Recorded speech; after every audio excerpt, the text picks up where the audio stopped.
did you get into this business of being a curator, museum hotshot? I think the question you're asking is how did I come to learn to love history?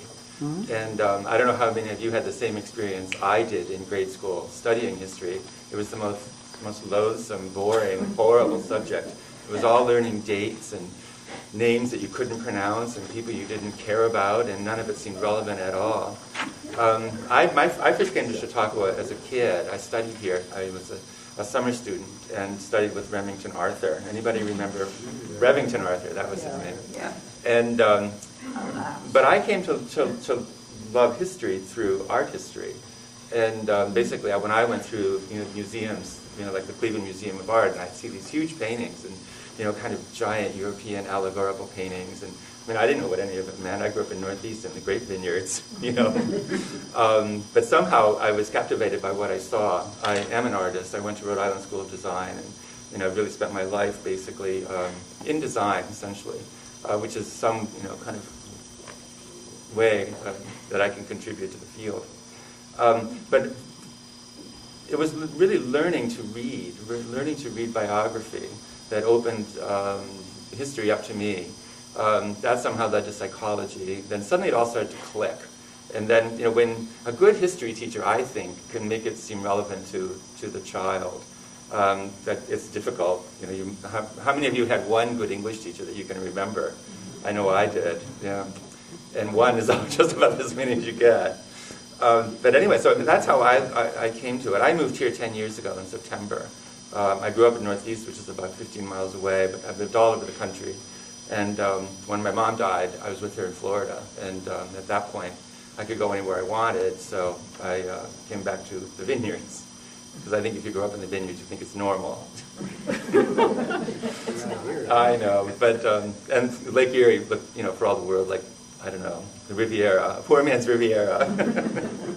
Albion Tourgee, we know there's a plaque as you go up towards the courthouse from here. It says home of Albion Tourgee. We know there's obelisk in the cemetery. Yes, exactly. And probably most people, until you did this exhibit. I don't even know anything about Tourgee as we speak. Didn't know much more. A few of you. How I've many never of you heard would of say his name? Yeah.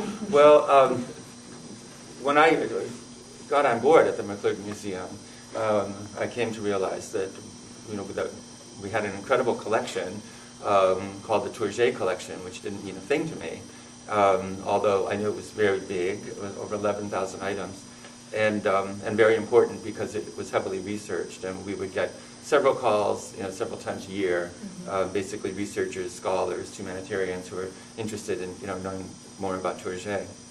And so I guess it was about a year ago, maybe a little more, I decided to apply for a grant from the New York Council for the Humanities to mount an exhibit that would explore the Tourgee collection. And what I had in mind basically was to contact a biographer, Mark Elliott.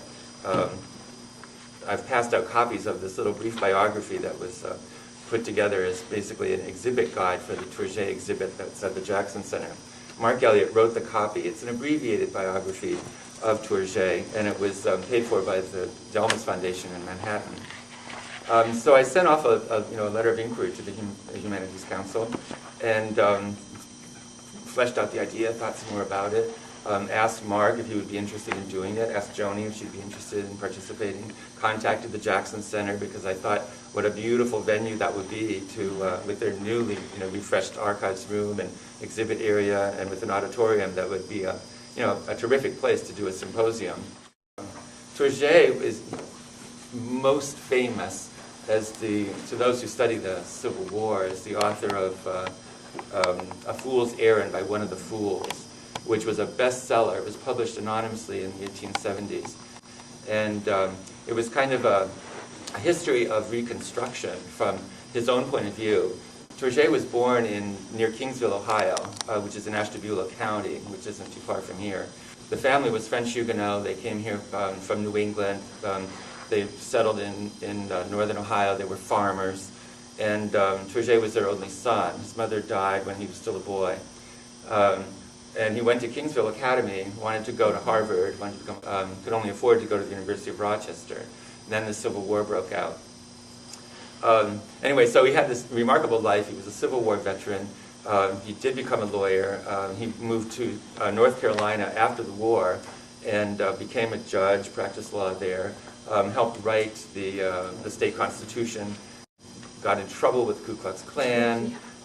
He befriended freed slaves and helped to educate them. He adopted a girl named Patillo, I believe her name was, sent her to school. He was a remarkable person. But aside from the books that he published after his period in North Carolina, he's most known for Plessy versus Ferguson, which is a Supreme Court case, the first one brought to challenge segregation in the United States. And who's familiar with Plessy, the lawyers in the room, I'm sure. Everybody has to study it.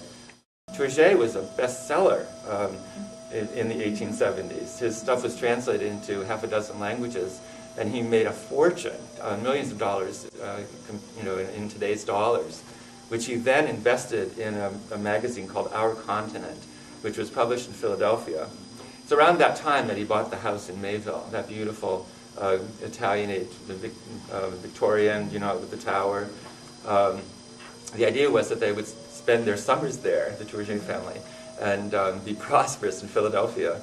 Unfortunately, he had Cadillac taste and hired the best writers, the best illustrators. Oscar Wilde wrote for his magazine.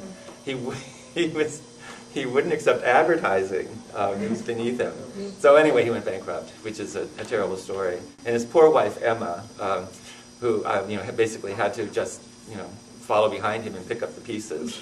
Because he was an idealist. He was a radical idealist. That's a term that Mark Elliott coined to describe Tourgee. And from then on, he was committed. He committed the rest of his life to equal rights at a time when he was almost alone. He certainly wasn't the only one. There were many others, but it would be hard to find anybody who spent so much time and literally most of his life doing this. Anyway, so at some point in the past, the Chautauqua County Historical Society was given the Tourgee papers, over 11,000 items, including tons and tons of scrapbooks and letters. 6 presidents are in the collection.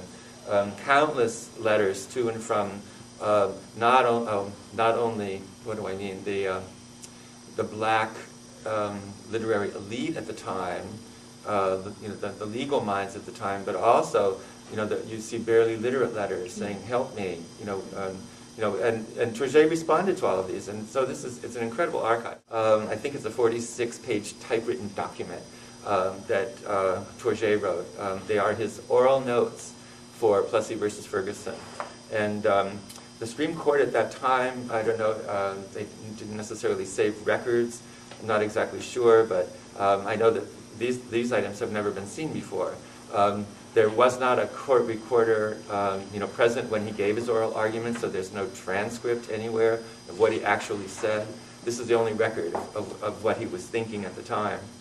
And what's really interesting about Plessy is Tourgee was the first to bring the concept of colorblind justice as an expression, if nothing else, before the court. And also he argued that whiteness, being born with white skin, was a form of property that entitled some at the disadvantage of others, which is a profound thought, if you think about it. And so, I don't know, reading these things and learning all of this stuff was really an eye-opener for me, because it's not so much that I had assumptions that were challenged. There were things I never thought about that I suddenly was being given an opportunity to think about. The only reason we know anything about Tourgee is because of the Tourgee papers. In a little building in Little Westfield, in Little Chautauqua County, and Tourgee would have disappeared from history. Mm-hmm. We wouldn't have known nearly as much as we know, without them. Mm-hmm. And so I really came to appreciate the scholars, and I also came to appreciate the collection. And of course, with that, then, is the responsibility for caring for them. The most significant thing that I got out of this is the value of the collection and the need to preserve it.